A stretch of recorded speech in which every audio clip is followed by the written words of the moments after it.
So I made shawarma bread and crackers at home. Come, let me teach you how to do it.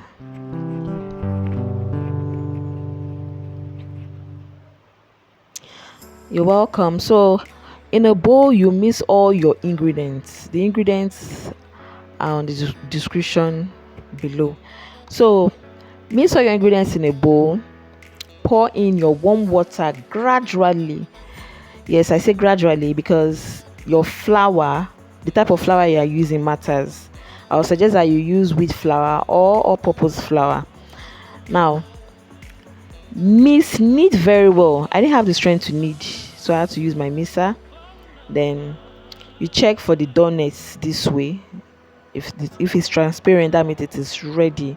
Now cut equally.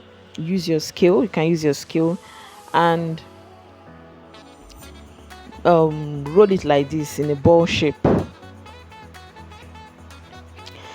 All right, so you make sure that if you are making your cracker, you make sure you roll it thin as possible, very thin, so that it will be crunchy.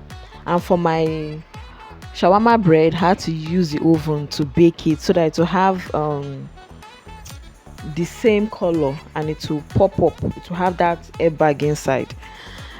For my cracker, to use the non-stick pan to make it, and yes, you bake for 30 to 45 minutes and it is ready. Enjoy.